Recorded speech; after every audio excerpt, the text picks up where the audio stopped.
Now, at a time of year when many of us overindulge when it comes to food and drink, there's a timely reminder of the need to reduce food waste and to just be more aware about the need for increased food security. I'm joined now by Communications and Fundraising Manager at UKHarvest, Joanna Lodge. A very good morning to you, Morning. Joanna. Happy Boxing Day. What has UKHarvest been up to over the festive period?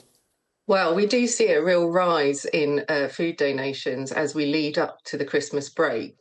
Many places are trying to make sure that whatever they've produced or they've grown reaches the households of people in need or of those who want to reduce food waste themselves. Yeah, and in terms of the need, what have you been seeing over the course of the year? Well, this last year, we've seen a real increase in people attending our community food hubs specifically.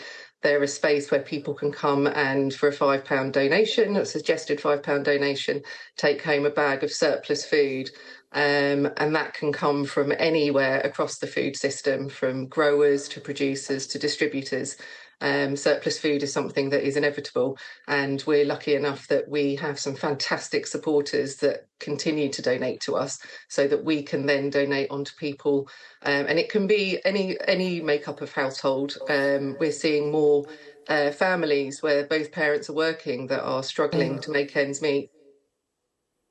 Yeah, I've seen that firsthand at some of the work I've done in a food bank. People coming with their children on the way to school for the children on their way to their jobs. I mean, the cost of living is very real, isn't it? And you were talking about some of the fantastic supporters there. How have you built up that network, and how do you manage the sort of the flows of donations? We're really lucky. We started back in 2017, and where we are in West Sussex, there are a large number of growers and producers who we've connected with and who really understand the need for making use of surplus food that they have, whether that's grown. There's so many reasons why it could be surplus, and surplus food continues to happen. But these supporters and organisers, they recognise that that food could be used by households and not go to waste. And so with that connection of continuously reviewing what's going on in the food growing system and reviewing the needs of the people, we've managed to build up some really great connections, and we're really grateful for that.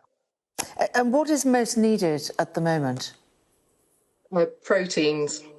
People are really struggling with the cost of proteins in supermarkets. Meats and various other produce is increasing. So a lot of the work we do is around looking at alternative protein sources, looking at beans, lentils, non-meat produced proteins, which is helping people, but often people don't know how to use those foods. So it's also, we do a lot of educational work around how to use lentils if you haven't used them before, or use beans if you haven't used them before, for a variety of different meals. Yeah, and in terms of the suppliers with their excess production, is that bigger at Christmas time because they really gear up for a big consumer demand that maybe doesn't materialise? It's tricky. We do, like I said, we do start to receive larger donations in the lead up to Christmas, and often that's because there are Christmas-specific products that have been made that ultimately they want them to be sold and they want them to reach the households of people. But managing that must be incredibly challenging as a producer. So we do see a rise in certain products. Mince pies, we have quite a lot of mince pies that come through, so we look at different ways that you can use them that isn't just churning out more mince pies to your guests when they turn up. Yeah, how do you use a mince pie differently? We've got a lovely recipe on our website actually called a mince pie tiffin cake, where you remove the pastry from it and then take the contents of the mince pie and produce like a fridge cake almost. So you can use all sorts of different things that you've got left lying around from Christmas as well. So biscuits, dried fruits, nuts, just to make a lovely fridge cake essentially, and it's delicious. Well, there you go, and you can find all of that on your website, can you? If Yeah.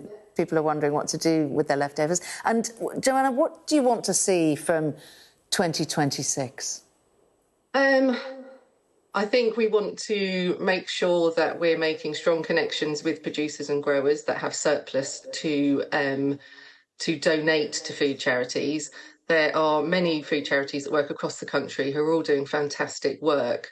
So we want to see as little food that's produced and grown and potentially distributed removed from going to waste, but actually getting to people that either want to reduce food waste themselves or are just looking for a little bit of extra help at the moment. Well, it's fantastic work that you're doing, and thank you very much for telling us about it. Thank you so much. Let's have a look at the Boxing Day weather.